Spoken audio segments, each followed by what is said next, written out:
BJP के national spokesperson Sajjad Poonawalla जिस तरीके से कल नरेंद्र मोदी का बयान आया करतारपुर वाला, उस पर संदीप दीक्षित ने एक बयान जारी किया है कि अगर मोदी जी का ये भी कहना है कि अगर गांधी के वक्त होते तो भारत को अखंड भारत बना देते। इसके अलावा उन्होंने और भी कई व्यंग्य इस पे कसे हैं। संदीप दीक्षित जी को ऐसी ओछी और निचले स्तर की टिप्पणी कम से कम करतारपुर साहिब के बारे में नहीं करनी चाहिए। ये पूरे भारत के लिए सबसे पवित्र स्थलों में से एक है। भारत के करोड़ों करोड़ों लोगों की आस्था इस स्थल से जुड़ी हुई है और कांग्रेस के चलते करतारपुर साहिब पहले तो हमारे साथ आया नहीं, जुड़ा नहीं। ये सबसे बड़ी ऐतिहासिक भूल थी उस समय की सरकार की कि सत्ता की लालच में देश का जब बंटवारा हुआ तो जो करतारपुर साहिब कॉरिडोर का भावनात्मक और हर प्रकार का जुड़ाव हमसे था, उसको हमने पाकिस्तान के हवाले कर दिया और दूरबीन से हमारे जो श्रद्धालु हैं उनको दर्शन लेने पड़ते थे। उसके लिए कोई भी व्यवस्था ठीक से नहीं की गई। आज सवाल ये भी पैदा होता है कि जब 71 के युद्ध में 90,000 सैनिक पाकिस्तान के हमारे साथ थे, तो जो भी हमारी सेना ने शौर्य से पाया उसको सरकार ने शिमला एग्रीमेंट के टेबल पर गवा दिया। क्या उस समय ये सरकार की जिम्मेदारी नहीं, सरकार किसी की भी हो, क्या ये जिम्मेदारी नहीं थी कि उन सैनिकों के बदले हमारे जो भी ऐसे मुद्दे थे जिस पर पाकिस्तान ने गलत तरीके से विवाद खड़े किए थे उनको सुलझाते? क्या ये सही नहीं होता कि करतारपुर साहिब को हम अपने साथ ले लेते? आज नरेंद्र मोदी जी की जब से सरकार आई है, तो क्योंकि उनकी आस्था सिख गुरुओं में, उनकी जो हमेशा से उनके ही पदचिन्हों पर चलने का काम करते हैं, तो आज करतारपुर साहिब कॉरिडोर उन्हीं की प्रेरणा से उसको बनाने का काम हुआ। लंगर को जीएसटी फ्री करने का काम, हरमिंदर साहिब पे से FCRA क्लियरेंस देने का काम, ताकि अनेकों करोड़ों लोग जो बाहर भी रहते हैं वो भी उसमें अपना योगदान दे सके।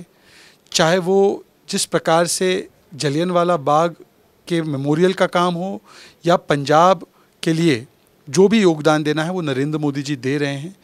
और यहाँ तक कि अफ़गानिस्तान में जब तालिबान आए तो गुरु ग्रंथ साहब के स्वरूप को भी मंत्री को भेजकर वहाँ से उनको सुरक्षित वापस लाने का काम किया।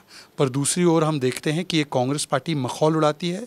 जब हम CAA कानून भी लाते हैं तो वो कहती है कि CAA की क्या आवश्यकता है, पाकिस्तान में कोई सिख कोई हिंदू प्रताड़ित ही नहीं किया जा रहा। तो मुझे लगता है ये संदीप दीक्षित की और कांग्रेस पार्टी की मानसिकता को दर्शाता है। पर वो संदीप दीक्षित है जिन्होंने सेना की वर्दी पहने हुए आर्मी चीफ को सड़क का गुंडा कहा था। इसके अलावा जो स्वाति मालीवाल वाला केस है, क्या असर पड़ेगा दिल्ली पर? क्योंकि उन्होंने बयान दिया है कि दिल्ली पर इसका कोई असर नहीं पड़ेगा, क्योंकि जो दिल्ली के लोग हैं वो बेरोज़गारी, फ्री बिजली, वो मुद्दा देखते हैं, ये कोई मुद्दा नहीं है उनका। देखिए, स्वाति मालीवाल जी का मुद्दा कोई राजनीतिक विषय नहीं है। ये विषय महिला अस्मिता से और महिलाओं की सुरक्षा से जुड़ा है। और सवाल ये है कि यदि आम आदमी पार्टी के मुखिया के निवास में, जो मुख्यमंत्री का निवास है, वहाँ पर एक राज्यसभा सांसद, महिला सांसद सुरक्षित नहीं है, तो क्या किसी आम आदमी पार्टी कार्यकर्ता के आसपास कोई महिला सुरक्षित रह सकती है? आम आदमी पार्टी के कार्यकर्ताओं का तो लगातार चरित्र रहा है कि महिलाओं से या ऑफिसर्स से अभद्रता करो, मारपीट करो। ये कोई एक इंसिडेंट नहीं है। इनके सारे नेताओं ने, अब धर्मवीर गांधी जी ने भी बोला है, योगेंद्र यादव जी ने भी बोला है, प्रशांत शांति भूषण ने भी बोला है, किस प्रकार से एक्स चीफ सेक्रेटरी के साथ भी हाथापाई की। संदीप कुमार जी महिला का उत्पीड़न कैसे कर रहे थे, तो पूरी दुनिया ने और देश ने देखा है वीडियो पर। तो महिलाओं के प्रति जो इनकी भावना है, आम आदमी पार्टी नहीं, ये एंटी औरत पार्टी बन चुकी है। और इसीलिए आज अरविंद केजरीवाल विभव कुमार के साथ खड़े हैं। और सोचिए, निर्भया आंदोलन की कोख से जन्मी हुई पार्टी विभव कुमार के साथ खड़ी है। संजय सिंह ने तो पुष्टि की ना ये हुआ था, तो संजय सिंह की बातों से यूटर्न करके आज स्वाति मालीवाल का चरित्र हरण क्यों किया जा रहा है? क्योंकि विभव कुमार के पास ऐसे रहस्य है कि अगर उनके ऊपर कार्रवाई की केजरीवाल ने तो वो रहस्य खोल देंगे। तो मतलब भ्रष्टाचार, फिर दुराचार, फिर दुष्प्रचार और अब करते हैं इमोशनल अत्याचार। ये आम आदमी पार्टी का व्यवहार, और इस व्यवहार पर लोग जो है जाकर करेंगे वोटों का प्रहार। स्वाति मालीवाल ने इस पर ट्वीट भी किया था कि जो बड़े नेता है उन्होंने वो उनके कॉल करके दबाव भी डाल रहे हैं कि स्वाति मालीवाल को बुरा पेश किया जाए, उनको कैरेक्टरलेस पेश किया जाए। इसके अलावा उन्होंने कहा कि जो विभव कुमार है उसको एज ए पीए नहीं देखना चाहिए, उसकी जो लग्जरीज लाइफ है, उनका जो घर है, उसके एंगल से उन्हें देखना चाहिए। विभव कुमार तो आम आदमी पार्टी के मुखिया के परिवार के सबसे बड़े विश्वस्त हैं। परिवार के सारे रहस्य उन्हीं के पास है। कुछ लोगों ने तो ये भी बताया है कि उनका हाथ पैर जो चला स्वाति मालीवाल पर, उसके पीछे का कारण तो और भी पारिवारिक और व्यक्तिगत था, मैं उसमें नहीं जाना चाहता। इन सारी चीज़ों पर कि क्या उन्होंने हाथ पैर जो इस्तेमाल किया एक महिला सांसद पर, केजरीवाल जी या उनके परिवार के सदस्यों के इशारे पे किया या नहीं किया, इसके ऊपर स्पष्टीकरण केवल केजरीवाल जी को देना है। पर केजरीवाल जी ऐसे व्यक्ति है जिन्होंने तो अन्ना हजारे के भी चरित्र पर सवाल खड़े कर दिए। आज अन्ना को छोड़कर वो लालू पे आए हैं। आज जिनको वो भ्रष्ट बोलते थे सोनिया जी, राहुल जी को, आज उनके ही साथ बैठ गए हैं। आज ये वो व्यक्ति है जिन्होंने झाड़ू छोड़ दी, दारू पे आए, स्वराज छोड़ दी, शराब पे आए।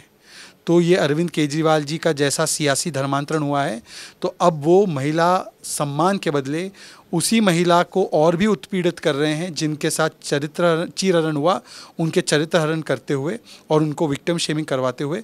ये आम आदमी पार्टी की असली मानसिकता को दर्शाता है। मेरा आखिरी सवाल है, पंजाब में बीजेपी अकेली लड़ रही है, क्या ग्राउंड रिपोर्ट क्या है? आप स्पोक्स पर्सन हैं, किस तरीके से देख रहे हैं, धरातल पर स्थिति कैसी है? पहले अलायंस होता था अकाली दल के साथ, अब बीजेपी अकेली लड़ रही है, क्या ग्राउंड रिपोर्ट क्या है?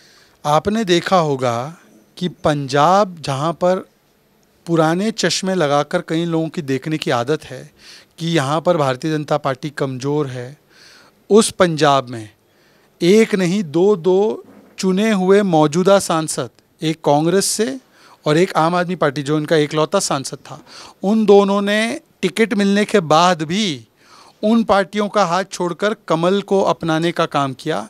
इसी से पता चलता है कि आज कमल न केवल पूरे देश में बल्कि पंजाब में भी बहुत बड़े तरीके से खिल रहा है। और इसके पीछे कारण केवल यही है क्योंकि असलियत में नरेंद्र मोदी जी ही है जो सबसे ज़्यादा काम पंजाब और पंजाब के लोगों के लिए कर रहे हैं, और कहीं ना कहीं उनको आशीर्वाद मिल रहा है।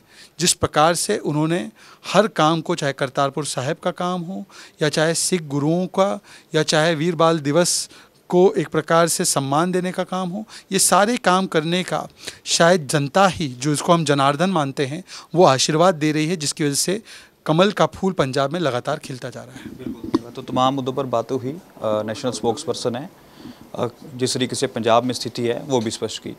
कैमरा पर्सन गणेश के साथ मनजोत सिंह कंग, दैनिक सवेरा टीवी, चंडीगढ़। देश दुनिया की हर खबर सबसे पहले देखने के लिए फॉलो करें Dainik Savera TV, YouTube, Facebook, Instagram, X और व्हाट्सएप चैनल पर।